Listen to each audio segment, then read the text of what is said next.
पिछले एपिसोड में हमने सीमू के बारे में जाना था, जिसका बचपना बहुत ही दर्दनाक होता है, जिसके माता पिता नहीं थे और जिस दोस्त के घर वालों ने सीमू को पालकर बड़ा किया, उसके दोस्त के घर वालों को भी सबको मार दिया गया था। और जहाँ पे सीमू गया वहाँ पे उसके साथ हमेशा बुरा ही हुआ, कभी उसके साथ अच्छा हुआ ही नहीं। तो इस वजह से सारी चीजें जो उसके साथ हुई थी उसने उसको मजबूर किया स्ट्रॉन्ग बनने में। और तब सीमू निकल पड़ा एक ऐसे सफर पर जहाँ पे जितने लोगों ने उसके परिवार के साथ ऐसी हरकत की है ताकि वो उन सभी से बदला ले सके, लेकिन उसके अंदर एक खास तरह का पॉइजन था। जब भी वो खुद को स्ट्रॉन्ग बनाने की कोशिश करेगा वो पॉइजन ट्रिगर हो जाए, तो उसके लिए उसको एक स्पिरिट पिल चाहिए होती है। जब तक वो स्पिरिट पिल सीमू को नहीं मिलती तब तक वो ऐसे जिंदगी और मौत के बीच में झूलता रहेगा। तो इसके बाद यहाँ से ये एपिसोड स्टार्ट होता है। तो इस एपिसोड के स्टार्टिंग फॉक्स गैंग के जो लोग थे वो यहाँ पे पार्टी कर रहे होते हैं, क्योंकि सीमू ने यहाँ पर आने के बाद इनको बचा लिया ड्रैगन गैंग वालों से। तो इसीलिए वो सब यहाँ पे सेलिब्रेट कर रहे थे कि आज तो बड़ा ही मजा आ गया। हैंकॉन उसके साथ होता है और कहने लगता है आज की जो हमारी जीत है वो हम सबको इसका बराबर से क्रेडिट मिलता है, क्योंकि हम सब ने हेल्प की उस ड्रैगन गैंग वाले बंदों को उनकी औकात दिखाने के लिए। तो उसके गैंग के बंदे कहने लग जाते हैं नहीं मास्टर, आप ऐसा कैसे कह रहे हैं, सबसे ज्यादा आपने साथ दिया, तो अगर आप साथ नहीं दे तो हम लोग कहाँ अकेले लड़ पाते उस ड्रैगन गैंग से। तो हैंकॉन कहने लग जाता है कि अगर किसी बंदे को खास क्रेडिट देना है तो वो क्रेडिट जाता है उसी मास्क वाले बंदे के ऊपर, यानी कि अपने सीमू के ऊपर। तो इन लोगों को नहीं पता ये सीमू कौन है, क्योंकि जब भी वो इनके पास आता है हमेशा मास्क लगा के आता है। तो हैंकॉन कह रहा था वो मास्क वाला बंदा ही सबसे ज्यादा क्रेडिट का हकदार है, और अगर वो सही टाइम पे नहीं आता ना तो हम सब यहाँ पे मर गए होते। वो हमारे लिए बिल्कुल एक मसीहा है। तो बाकी लोग कहने लग जाते हैं हाँ मास्टर आप बिल्कुल सही कह रहे हैं, लेकिन ये लोग बातें कर ही रहे थे तभी वहाँ पे उनका जो गेट होता है वो वहाँ पे टूट जाता है। तो ऐसा लग रहा है कोई वहाँ से एंट्री मार रहा था। तो इसके बाद देखते ही देखते वहाँ पे वही बंदा एंट्री मारा था जिसको हमने लास्ट एपिसोड के एंडिंग में देखा था, उसी ड्रैगन गैंग के बंदों के साथ। जब इसने सुना उसी मास्क वाले बंदे के बारे में कि वो इतना ज्यादा टैलेंटेड है, तो इसको इंटरेस्ट आ गया। वो उससे एक बार मिलना चाहता है उसी मास्क वाले बंदे से। उसी को ढूंढता वो फॉक्स गैंग के अंदर आ चुका था, और यहाँ पर आने के बाद कहने लग जाता है वो मास्क मैन कहाँ पे है, मुझे उससे मिलना है। फॉक्स गैंग के बंदे कहने लग जाते तो आखिर है कौन और तेरी हिम्मत कैसे हुई यहाँ पर आने की, तो तुझे पता है ना ये इलाका फॉक्स गैंग का है, तू यहाँ से निकल जा। जैसे ही एक बंदा उस बंदे को मारने वाला था कि दूसरा वाला बंदा सीधा उसके ऊपर अटैक करते हुए उसकी बाट लगा चुका था। तो सारे के सारे लोग हैरान रह जाते ये अजनबी बंदा जहाँ पे आया कैसे। पूरे फॉक्स गैंग वाले लोग उसी बंदे के साथ फाइट करना शुरू कर देते हैं, लेकिन वो बंदा अकेले ही पूरे के पूरे फॉक्स गैंग के जितने भी बंदे थे उन सभी की बाट लगाया जा रहा था। जहाँ पर उसके सामने टिक पा सबका इम्पॉसिबल लग रहा था। वो इतना ज्यादा स्ट्रॉन्ग था कि उसने एक सेकेंड के अंदर सबकी बाट लगा के रख दी है। यहाँ पर हैंकॉन उस बंदे से फाइट करने की कोशिश करता है। जब यहाँ पर उस भाले को देखता है तो उसी के ऊपर उसी बंदे का नाम लिखा होता है। तो इसे जाकर हैंकॉन को समझ में आता है ये तो पांग तियाना हुआ है। फैंगसियान सिटी नंबर 1 कल्टीवेटर फांग तियाना वही था जिसकी लोग तारीफ करते।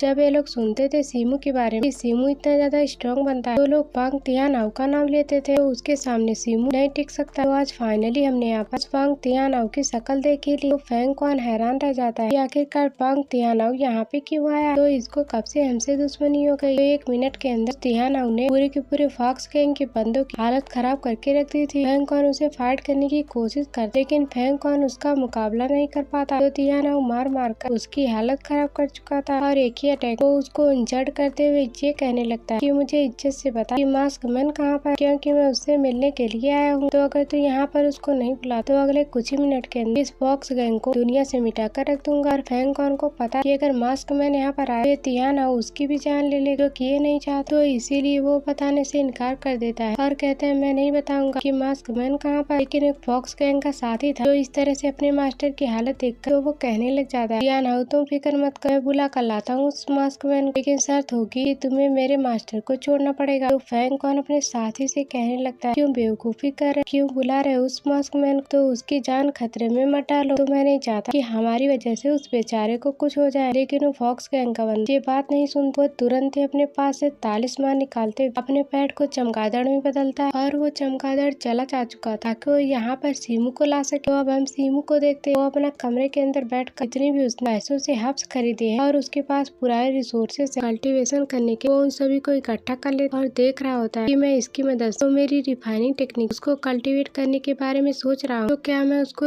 कल्टीवेट कर सकता हूँ? क्योंकि उस टेक्निक को कल्टीवेट करने के लिए बस इतने ही रिसोर्सेस मेरे पास मौजूद, या अभी भी कुछ बाकी? तो उसको पता चलता है नहीं यार, इतने रिसोर्सेस से नहीं होगा, थोड़े और लगेंगे। तो लगता है रिफाइनिंग मेथड सीखने में अभी थोड़ा और लंबा टाइम जाएगा। तो मैं एक काम करता, मेरे पास और टेक्निक उसके स्क्रॉल उन सभी को देखने लगता है अभी जितने मेरे पास रिसोर्सेस है, तो उसकी मदद से मैं दूसरी टेक्निक को कल्टीवेट कर पाऊँ। तो उसके पास एक स्क्रॉल होता है, जैसे उस स्क्रॉल को खोल के देखा तो उसको डुअल कल्टीवेशन के बारे में टेक्निक को लिखा गया था और इस टेक्निक डुअल टेक्निक परफॉर्म की जाती है। सीमू को यह टेक्निक अच्छी लग रही तो वो यहाँ उसी टेक्निक के बारे में डिटेल निकालने लगता है। सारी डिटेल वहीं पे लिखी थी, कैसे उसको कल्टीवेट करना और कैसे इसमें और क्या काम आता है। जैसे उस टेक्निक को पढ़ रहा तो उसे पता चलता है अगर मुझे डुअल कल्टीवेशन करना है तो मुझे एक लड़की की जरूरत पड़ेगी और उसको मेरे अपनी पावर को मर्ज करना पड़ेगा, अभी जाकर हम दोनों डुअल कल्टीवेशन तैयार हो करना। इसके बगैर इस टेक्निक को परफॉर्म नहीं किया जा सकता, क्योंकि अगर कोई यहाँ पे डुअल कल्टीवेशन टेक्निक को परफॉर्म करता है तो ये एक बंदे जैसे कि यंग एनर्जी होती है, किसी लड़की से यंग एनर्जी हो तो उसके साथ आकर मर्ज हो जाएगी, तो इसे लड़के का फायदा हो। तो उसी तरह से लड़की जो हो उसके पास यंग एनर्जी तो लड़के की यंग एनर्जी उसके पास चली जाएगी, तो इस तरह से लड़की का भी फायदा होगा, तो दोनों का एक साथ फायदा होगा। लेकिन ये करने के लिए लड़का और लड़की की जरूरत, तो ये होने के QI एसेंस को बनाने बहुत ही ज्यादा इजी हो जाता है। तो उसके बाद आगे की कल्टीवेशन कंप्लीट करने में उतनी परेशानी नहीं आएगी। डुअल कल्टीवेशन में था सीमू को बहुत ही अच्छा लग रहा था, लेकिन यही चीज उसको अच्छा नहीं लगती। इस टेक्निक को करने के लिए मैं लड़की कहाँ से लाऊंगा? तो क्या इस टेक्निक को अकेले परफॉर्म नहीं किया जा सकता? मैं लड़की को कहाँ से ढूंढने जाऊँ? यहाँ तक मुझे लग रहा है मुझे टेक्निक छोड़ देनी चाहिए, तो दूसरी कोई टेक्निक ढूंढनी चाहिए जिसको मैं अकेले परफॉर्म कर सकूँ। मैं मास्टर से पूछूंगी कि उनके पास कोई क्लान अलग टेक्निक है कि मैं उसको प्रैक्टिस कर लेता, लेकिन नहीं, मास्टर से अभी टेक्निक मांग के लाया हूँ और पापा से दूसरी मांगने जाऊँ तो उनको अच्छा नहीं लगेगा और मुझे अजीब ही लगेगा, तो इसीलिए मैं उनसे दूसरी टेक्निक नहीं मांग सकती। तो इसलिए बेहतर यही होगा कि मेरे पास बाकी के जितने रिसोर्सेज जो कि अभी कम रिफाइनिंग टेक्निक को कल्टीवेट करने के लिए मैं उनका ये रिसोर्सेज ढूंढ लेता हूँ और मैं रिफाइनिंग टेक्निक को कल्टीवेट कर लूंगा। लेकिन मैं लड़की के लिए टेक्निक नहीं करने वाला और वो ढूंढ रहा होता है कि मुझे रिसोर्सेज चाहिए, वो मुझे कहाँ मिल सकते हैं। तो उसको एक स्क्रॉल के अंदर रिसोर्सेज कहाँ कहाँ मौजूद होते हैं उसमें डिटेल में लिखा होता है। तो वहाँ पे लिखा हुआ एक सिल्क रैट होता है, मतलब कि जो कि गोल्डन कलर का, वो उसको लगे रिफाइनिंग मेथड को कंप्लीट करने के लिए। तो सीमू कहने लग जाता है तो इस तरह के चूहों को ढूंढना उतना मुश्किल काम नहीं है। हमारे फैंक्शन सिटी बाहर साइड में इतने माउंटेन वाले इलाके वहाँ पर ये चूहे आसानी से मिल सकते हैं, लेकिन ऐसे चूहों को ढूंढना बहुत ही ज्यादा मुश्किल होता है। अगर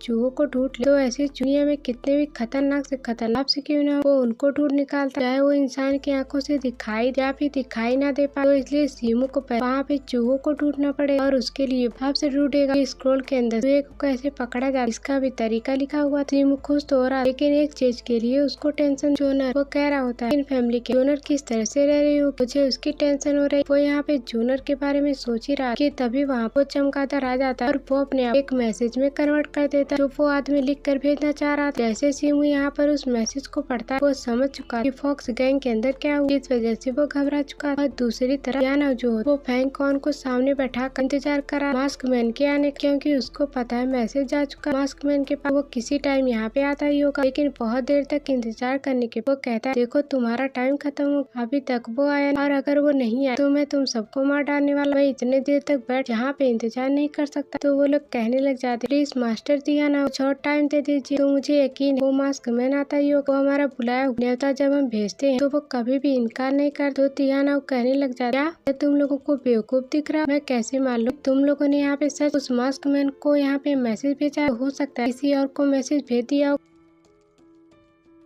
जबकि मास्क मैन यहाँ पे नहीं आने वाला। तुम लोग मेरा टाइम पास कर रहे हो, देखो तुम जैसे घटिया लोग इनके ऊपर मुझे भरोसा नहीं। फॉक्स गैंग का एक बंदा था कि सीमू को अपना चमगादड़ भेजा था, वो काफी ज्यादा भड़क जाता है कि तुम्हारी हिम्मत कैसे हुई, तुमने हमें किस तरह से पकड़ा, तुम्हें क्या लगा हम लोग भरोसे के लायक नहीं, हम घटिया लोग, मैं तुझे नहीं छोड़ूंगा। वो तुरंत ही अपने स्वर्ण लिए तियाना को मारने के उसकी तरफ बढ़ जाता है, लेकिन तियाना उल्टा उसी को पकड़ उसको बहुत मारता, क्योंकि यहाँ पर उसका मुकाबला कर बहुत ही ज्यादा मुश्किल था। जब फैंकॉन देखता है उसके फॉक्स गैंग के बंदे को मार रहा तियाना, तो वो भी कूद जाता ताकि तियानाओ के साथ फाइट कर सके। तो दोनों के बीच एक कमाल का बैटल तो होता, लेकिन तभी फेंगक्वान उतना ज्यादा स्ट्रॉन्ग नहीं था। तो तियानाओ ने मार मार उसकी हालत खराब कर दी थी। तो फेंगक्वान कुछ भी नहीं कर पा रहा। तो फेंगक्वान तियानाओ से कहता है, अगर तुम्हें किसी को मारना तो तुम मुझे मारो ना, तुम उस मास्क मैन का इंतजार क्यों कर रहे हो? उसको छोड़ो, मैं हूँ यहाँ उस फॉक्स गैंग का लीडर, तो तुम मुझे मारो। तो ये सुनकर तियानाओ कहने लगता है, तो फिर ठीक, तो अगर तुम्हें मारना तो मैं तुम्हें मारता हूँ।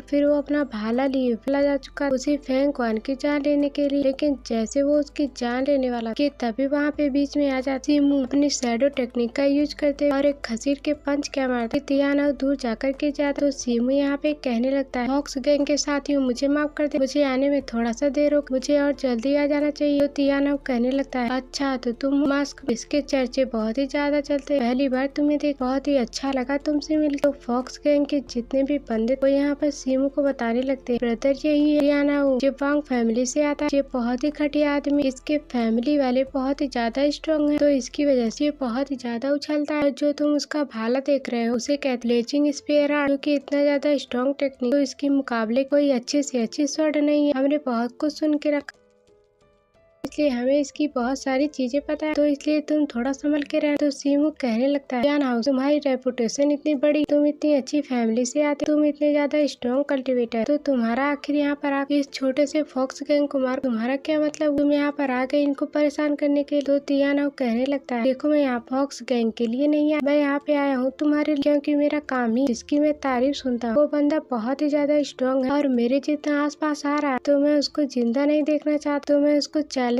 करता और उसकी जान ले लेता। और मैंने सुना तुम स्ट्रॉन्ग बनते जा रहे हो और लोग तुम्हें मुझसे कंपेयर करते हैं, तो इसलिए मैं तुमसे मिलने के लिए आया हूँ ताकि मैं तुम्हें चैलेंज कर सकूं। क्या तुम्हें मेरा चैलेंज एक्सेप्ट है? तो इतना कहते साथ वो सीमू के अटैक की बारिश करना शुरू कर चुका, कोई एक से बढ़कर एक सीमू के ऊपर करना शुरू कर देता अपने भाले की मदद। लेकिन सीमू यहाँ उसके सभी अटैक को रोकने की कोशिश कर रहा, वो यहाँ पे समझ नहीं पा कि कब कहाँ से इसका भाला आने वाला, तब तक कि तियानाओ अटैक कर चुका होता है। वो यहाँ पर फेंगक्वान से कहता है, ब्रदर फेंगक्वान, मैं यहाँ पर तियानाओ की जान ले लूंगा, लेकिन उसके लिए कीमत डबल देनी पड़ेगी। तो क्या कह रहे हो, क्या डबल कीमत? फेंगक्वान कहता है, मेरी जान तुम जो मांगो मैं तुम्हें देने के लिए तैयार, बस यहाँ पर तियानाओ को जान से मार डाल। तो ये सुनकर तियानाओ गुस्से का ठिकाना नहीं, वो तुरंत यहाँ पर अपनी पावर को एक्टिवेट कर, तब तक कि वहाँ पर सीमू अपनी शैडो टेक्निक अपने फेस्ट के कन्वर्ट कर लिया, जिस वजह से ये टेक्निक बन जाती है अर्थ शट टेक्निक। तो इसकी मदद से वो एक खसीर के पंच मारता है उसी तियानाओ, जिसकी मदद से तियानाओ और सीमू दोनों दूर जाकर गिर चुके होते, दोनों की टेक्निक बराबर लग रही थी। तो सीमू कहने लगता है, मानना पड़ेगा तुम नंबर 1 कल्टिवेटर, लेकिन तुम्हारे अंदर कुछ खास है नहीं, मैं तो बिल्कुल एक नॉर्मल कल्टिवेटर, फिर भी मैं तुम्हें अच्छी टक्कर दे रहा हूँ। तो तियानाओ कहने लगता है, अब समझ में आया ना कि लोग मुझसे कंपेयर क्यों करते हैं, क्योंकि तुम मामूली इंसान नहीं, तू बड़ा ही इंटरेस्टिंग बंदा है। तो वो दोबारा से यहाँ सीमू के ऊपर अटैक करना शुरू कर देता है, लेकिन सीमू अपना शैडो टेक्निक का यूज करते हुए उसके सारे अटैक डॉज कर रहा था। और जब यहाँ पे उसका शैडो आर्ट की वजह बिल्कुल एक शील्ड की तरह हो चुका था, तो जिसकी वजह से तियानाओ का भाला भी उसके अंदर घुस जाता है, लेकिन फिर भी कोई असर नहीं होता। सीमू को यहाँ पर तियानाओ देखकर हैरान रहता है कि आखिरकार ये कैसे पॉसिबल, मेरा भाला इसका कुछ नहीं बिगाड़ पाया, ये इंसान है या फिर पत्थर। वो यहाँ पे कई सारे अटैक करने की कोशिश करता है, लेकिन शैडो टेक्निक की वजह से एक भी अटैक उसके ऊपर नहीं लगता,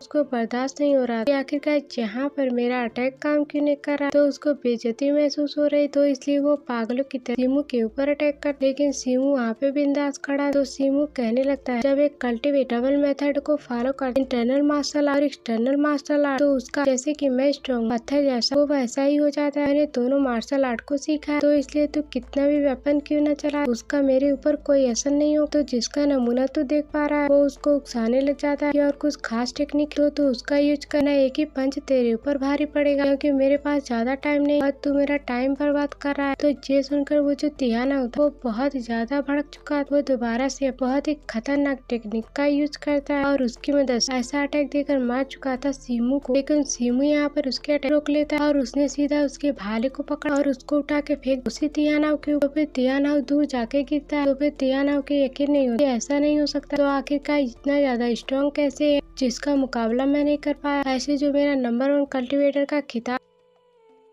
एक ही बार के अंदर उठ जाए। तो इसके बाद सीमू की बारी है। सीमू यहाँ पे अंधाधुन अटैक देकर मारने लगता है उसी तियाना के ऊपर। तो बस तियाना यहाँ सीमू को देखते उसकी टेक्निक समझने की कोशिश करती है। शैडो टेक्निक है, कहाँ से उसने इसको सीखी, लेकिन उस बेचारे को नहीं पता सीमू की ब्लड लाइन ही ऐसी, इसकी वजह से उसका पत्थर जैसा ये ब्लड लाइन की उसको उसके फादर से मिली। तो यही नुकसान, शरीर तो पत्थर जैसा हो जाए लेकिन पॉइजन कम नहीं होगा। तो इस वजह से सीमू का जो शरीर हल्की फुल्की टेक्निक सीखने के इतना स्ट्रॉन्ग, इसको डिस्ट्रॉय नहीं किया जा सकता। तो तियाना यहाँ अपनी हार मान चुका, लेकिन वो यहाँ पे कहने लग जाता है देखो अगर मैं यहाँ पर अपनी फुल टेक्निक का इतना मेरे पास पावर उसका यूज कर लूँ तो तब भी नहीं लगता कि मैं तुम्हें हरा पाऊंगा। लेकिन अगर तुम 3 महीने का टाइम देते हो, 3 महीने के अंदर मैं प्रैक्टिस करूँ तो उसके बाद मैं तुम्हें हरा सकता। तो मैं तुम्हें 3 महीने का टाइम देता और 3 महीने के बाद मैं दोबारा से आऊँ तुमसे फाइट करने की। मुझे उम्मीद है कि तुम तैयार रहोगे और मैं पूरी तैयारी के साथ आऊँगा। अभी तो मैंने तुम्हें एक लूजर समझा, तो मैं ऐसे ही लेकिन इस बार मैं तैयार होके आऊँगा, फाइट करेंगे। फाइट करने का मजा ही कुछ और होगा, जहाँ पर कुछ पैसे भी दे के जाते सीमू ले जा। जितने भी तुम्हारे फॉक्स गैंग के बंदों को चोट लगी उसका इलाज करवा लेना। फॉक्स गैंग के ये देखकर हैरान रह जाते, ये तो डर के भाग गए कि सीमू के सामने टिक नहीं पा रही, डर के मारे भाग निकला और पैसे भी देकर हमारे मास्क मैन का तो जलवा। लेकिन सीमू जो उसको अंदर से एक तक बहुत ही ज्यादा परेशान करे, वो बाहर से दिखा तो नहीं रहा लेकिन अंदर से उसको बहुत चोट लगी। तो वो कहने लग जाता है अभी तो यहाँ ना तैयार नहीं, लेकिन अगली बार जब वो अच्छे से तैयार होके आएगा ना तो बहुत ही टक्कर फाइट लड़ने वाला है। तो उस टाइम के लिए मुझे पहले से अपने आप को तैयार करना पड़ेगा, अपना मामला बिगड़ सकता है। तो दूसरी तरफ हम जूनर को देखते हैं कि वो फैमिली के मौजूद थी, जहाँ पर वो फैमिली का जो मास्टर वो उसके साथ बात कर रहे थे कि मास्टर आपको पता ही है हमारी जो फैमिली वो कितने बुरे हालातों से गुजर रही है, तो इसलिए मेरे फादर आपकी वो फैमिली के मेरे रिश्ते की बात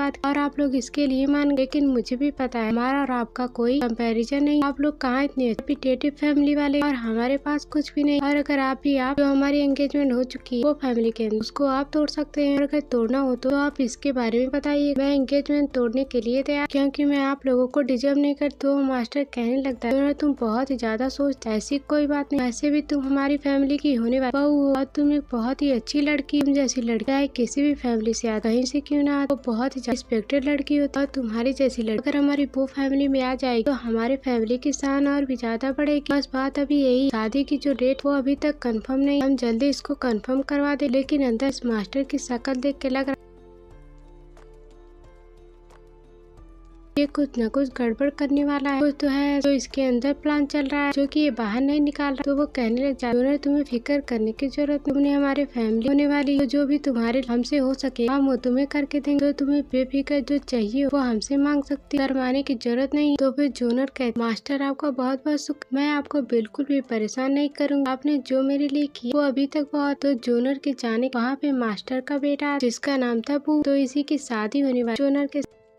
तो फिर बुआ अपने फादर से कहने लगता है फादर आप सच में चाहते कि मैं जूनर की शादी कर। तो जहाँ पे उसका फादर कहने लगता है अरे यार तुम्हें समझ में आना चाहिए, मैं यहाँ पे जूनर के इस रिश्ते के लिए इसलिए बोल रहा हूँ दहेज के तौर इसका बाप एक बॉक्स देने वाला, तो जिस बॉक्स के अंदर कमाल की चीजें होती तो मुझे लोग हमारे वो फैमिली के अंदर आए वो बॉक्स ले और मैं वो बॉक्स छीन लूँ और इनकी वाट लगा दूँ। लेकिन इसका वो रास्ते में मर गया और वो बॉक्स किसी और को दे सिर्फ यहाँ पे इसकी बेटी भेज दी, एक नंबर की घटिया लड़की यहाँ पर लाकर पटक दिया उसने। तो समझ में नहीं यार मैं इसका क्या करूँ। वो शादी करने का मतलब यही कि वो दहेज में बॉक्स हासिल कर सके, क्योंकि जूनर के फादर दिया सीमू को। बुआ कहने लग जाता है देखो मुझे शादी नहीं करनी, मुझे खुद नहीं पसंद है वो जो मैं उसके साथ शादी कैसे कर सकता। तो उसका बाप कहने लग जाता है देखो मेहमानों बता दिया कि शादी होने वाली तो इसलिए कोई बात, शादी तो उसी दिन जिस दिन हमने सोच के रखा, लेकिन दूल्हा बदल जाए, समझ रहे हो ना मैं क्या कहना चाह रहा हूँ। तो फिर बुआ कहने लग जाता है हाँ फादर मैं बिल्कुल समझ गया आप क्या करना चाहते हो, ये लोग यहाँ जूनर की जिंदगी पूरी तरह से बर्बाद करने पे लगे हुए। वो मास्टर कहने लगता अपने बेटे उस बॉक्स की चिंता मत, मैं कोई न कोई तरीका निकाल उस बॉक्स को हासिल करके रहूं, देखता हूँ वो बॉक्स असल में है किसके पास। तो दूसरी तरफ हम सीमू को देख वो जैसे आगे बढ़ रहा है उसके दिमाग में कल्टीवेशन चल रहा हो, क्या मुझे वो करना तो उसकी मदद से हो सके मेरी कल्टीवेशन हो जाए। वो जैसे यहाँ से आगे बढ़ रहा कि वहाँ पे एक दूसरा बंदा आ जाता है, ये जो सीमू की सौतेली उसका भाई। यहाँ पे आने के बाद वो सीमू से कहने लगता है मास्क मैंने फाइनली तुम्हें देख लिया, तुम्हारे बारे में बहुत कुछ सुन के रखी, तुमने सिर्फ 1 महीने के गैंगस्टर सिटी जितने भी गैंग उन सभी की बाट लगा के रख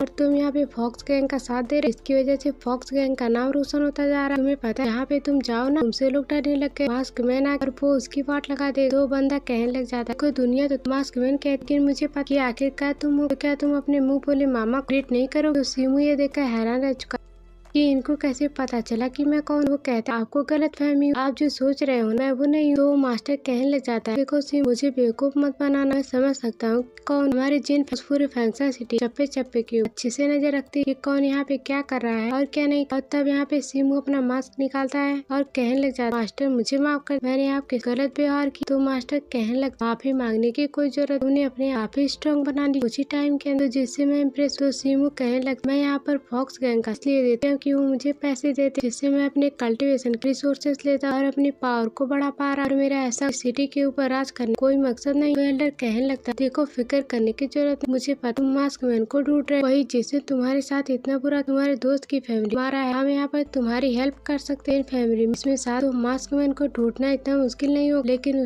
तुम्हें भी हमारा साथ देना जिस तरह से तुम्हारे हमारा साथ दिया करते। लेकिन सीमू कहने लग जा कि मुझे मेरे फादर से कंपेयर मत कर, इसने आपका साथ, लेकिन मैं उनके रास्ते नहीं चलने वाला, मैं अपना अलग रास्ता बना चुका, मुझे जिससे बदला लेना मैं खुद ही उन्हें ढूंढ निकालू। तो मास्टर कहने लग जा देखो मैं तुम्हारे ऊपर जोर जबरदस्ती नहीं कर रहा, मैं तुम्हें टाइम दे रहा, तुम आराम से सोच और फैसला निकाल तुम हमारा साथ देना चाहते हो या फिर नहीं। तो इससे तुम्हारे दुश्मन जल्दी मिल जाए और तुम अपना बदला पूरा कर पाओ। तो आराम से सोच कर मुझे इसका जवाब देना। तो याद हमारी जिन फैमिली तुम्हारी हो। इसके बाद उसी मास्टर को देखते हो कि अपने कोटाट में आकर किसी बंदे को प्रैक्टिस करवा रहा है और उस बंदे के अंदर ऐसी पावर बाहर निकल कर आ रहा है जिसका कोई हिसाब नहीं लगाया जा सकता। मानो कि यहाँ वो अपना ब्रेक थ्रू कर जाए, वो मास्टर उसकी हेल्प कर रहा है ताकि वो बंदा ब्रेक थ्रू कर सके। वो बंदा मास्टर से कहता फादर मैं बहुत ज्यादा बर्दाश्त नहीं कर पाऊंगा, मैं मर जाऊँ, मुझसे बहुत ज्यादा कल्टीवेशन प्रैक्टिस नहीं हो रहा। तो मास्टर कहने लगता इसको प्रैक्टिस करते भले तुम मर क्यों नहीं, लेकिन मुझे इससे फर्क नहीं पड़ता, लेकिन तुझे इसे प्रैक्टिस करना पड़े। वो यहाँ पर अपनी पावर का यूज करते और अपने बेटे को प्रैक्टिस करवाने में लगा था। वो कहने लग जाता है एक अच्छा कल्टीवेटर बनने के सिर्फ मार्शल आर्ट की ट्रेनिंग नहीं चाहिए बल्कि अच्छी टेक्निक चाहिए होती ताकि किसी को मार, और उसके साथ स्किल्स भी चाहिए होती। तुम्हारे पास कुछ है नहीं और अगर तुम्हारा वो स्किल तुम सिर्फ मार्शल आर्ट क्या करो। और मैं नहीं चाहती कि तुम ऐसे लूजर बने, मैं अपना बेटा नहीं चाहता, लेकिन मुझे कमजोर बेटा नहीं चाहिए। तो फिर देखते जैसे उसने अपनी पावर को एक्टिवेट किया तो उसके बेटे के अंदर ऐसा और बाहर निकल कर आया कि वहाँ पर ऑरा का ब्लास्ट हो जाता। इसके बाद सारी चीज वहाँ पे स्टॉप हो जाए। तो ऐसा लग रहा था जहाँ पर उसको बेहोश हो, लेकिन शायद उसने यहाँ पर उस टेक्निक को कल्टीवेट कर ली। लेकिन जब उसका फादर देखती यहाँ पर उस अभी तक अपनी एनर्जी को एक्टिवेट नहीं कर पा, कोई फायदा नहीं हुआ। तो उसका फादर कहने लग जाता मैंने तुझे स्पिरिट पिल दिया, पता है कितने लोग मरते हैं स्पिरिट पिल के लिए, तुझे वो लाकर दे रहा, तब भी तू यहाँ पर कल्टीवेशन क्यों नहीं कर, तू इतना यूजलेस पैदा कैसे हो गया। सीमू को देना स्पिरिट पिल, उसके अंदर पॉइजन भरा हुआ है, लेकिन तब भी वो तुमसे ज्यादा स्ट्रॉन्ग बन चुका है और तेरे पास कुछ नहीं है। फैमिली के एंसेस्टर से कितना ज्यादा इम्प्रेस, वो भी बिना किसी मेहनत किसी खास चीज अपने आप को स्ट्रॉन्ग बनाता जा। यहाँ तक कि हमारी जिन फैमिली मेथड है और कुछ हमारे पर्सनल मैटर जो है वो उसको सॉल्व करने के उसी की हेल्प चाहता है। तो इसी वजह से मैं उनके कहने पे कल गया थी मुख्य ताकि मैं उसको बता कि हमारी जिन फैमिली का साथ, लेकिन उसने मुंह पर मुझे इग्नोर कर दी। तो कम से कम तू तो अपने आप स्ट्रॉन्ग बना के ऐसो के नजरों में तू आ सके। वो काम तुझ पे काम हम सीमू से करवाना, वो काम अब तू करने वाला। उसका बेटा कहता फादर कौन सा ऐसा सीक्रेट काम जो कि सीमू से करवाना चाहता हूँ मैं उसको कर सकता हूँ। उसका बाप कहता है तुम्हारा दिमाग खराब, पहले अपनी क्यू है एनर्जी को कल्टीवेट करने के लिए पहले से और उसको कल्टीवेट कर, उसके बाद मैं बताऊँ तुम्हें काम बताना या फिर नहीं बताना। जो काम तेरे बस का नहीं हो तो उसको समझ क्या ही कर लोगे। तो ऐसा ही बना तो मार्शल एकेडमी में तेरा एडमिशन कैसे हो। तो यहीं पे पढ़ा जिंदगी। तभी वहाँ पे एक बंदा जाता है जो कहने लगता है बाहर भी हुआ आया हुआ मास्टर आपके बेटे से मिलना चाहता। मास्टर अपने बेटे से कहते यही तो तेरा काम, उसके साथ बाहर को और प्रैक्टिस ढंग से नहीं कर, अभी तो तू इतना स्ट्रॉन्ग नहीं बन पाया। मैंने तुझसे कहा हुआ को तियाना से दोस्ती बना, तियाना ज्यादा स्ट्रॉन्ग बिहुआ से दोस्ती क्यों बना रखा। लेकिन फिर अपने गुस्से को शांत कर ठीक है तो भाड़ में मैं तुझे नहीं रोकूंगा, जबरदस्ती नहीं करूँगा। वो भी अच्छी फैमिली में आता बंदा भले ही उतना ज्यादा स्ट्रॉन्ग ना। जैसे वो यहाँ पे जाता है बाहर खड़ा हुआ वो उसे कहने लगता क्या हुआ मेरे लिए किसी ने डांटा है। कहने लग जाता सारा का सारा काम जो हुआ वो सिर्फ सीमू की वजह से, अगर वो पैदा नहीं हुआ हो तो मुझे मेरे फादर से इतनी बेइज्जती नहीं मिलती कि मुझे बेइज्जती कर हमेशा उसको बीच में लाते और उससे मुझे कंपेयर कर। वो सीमू को ज्यादा स्ट्रॉन्ग समझते वो तो ऐसे ही गलियों में घूमता रहता और जो काम छोटा मोटा मिला उसे कर दी। थोड़ी बहुत प्रैक्टिस उसके पास थोड़ी बहुत कल्टिवेशन, तो इसकी वजह से क्या वो इतना स्ट्रॉन्ग बन गया। ये सीन दिखाते साथ ये एपिसोड यहीं पर एंड हो जाता है। Thanks for watching.